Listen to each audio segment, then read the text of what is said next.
Terrible story of a captured airman in the hands of the Japanese in World War II.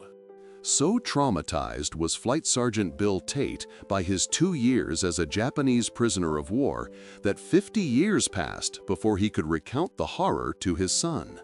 Captured after his Wellington bomber lost an engine and crash-landed in central Burma in 1943, he was starved, placed in front of a firing squad, and had bamboo pushed under his toenails. William Tate, 61, has converted his father's memoirs into the book Surviving the Japanese Onslaught. His father never talked about the war, he explained. To get him to talk about it was very difficult. Over the past 2 decades, his son learned more, although his father could not speak for more than a half hour at a time because it was hard for him. William had a rough draft of the book before his father died in 2007, aged 85. Flight Sergeant Tate served with RAF Bomber Command as a wireless operator and flew missions stopping the Japanese advances into China and India. The 6-man crew successfully bailed out, and Tate spent 4 days attempting to walk towards the Indian border before he was apprehended.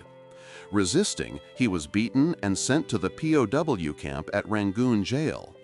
30% of prisoners died because of the abysmal treatment. His first beating, one of many, was inflicted when he failed to take off his boots in the presence of the commanding officer. He was then suspended from a tree branch by his wrists after he refused to answer questions during interrogation. The next day, he was in front of a firing squad. His life was spared at the last minute because he did not plead for mercy, earning the admiration of the camp commandant.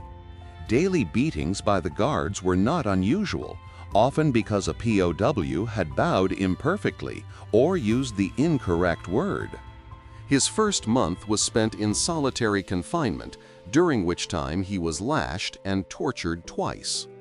In one instance, he was starved for a day before being provided with water and a dish of raw rice. Tate said he voraciously ate the rice and drank all of the water, and his stomach felt a bit swollen due to the partly cooked rice expanding. A half hour later, the guards returned and forced him to eat additional rice. When he finished, guards held him down on the floor while one jumped on his stomach, he related. In early 1944, his close friend Paul Griffiths, who had also bailed out of the Wellington, died in Rangoon Jail from beriberi, a disease attributed to vitamin deficiency. Tate said the fact his friend had to die at such a young age simply through a premeditated policy of starvation, chronic ill treatment, and malnutrition grinds away at his emotions even today. Following the war, Tate kept a promise he made to Paul on his deathbed and visited his parents, Mirror reported. Since the Japanese did not release prisoner names, the Red Cross, Tate's family waited over 2 years to learn he was alive. Not until May 1945 did they learn he had been found alive in Burma and weighed only 84 pounds.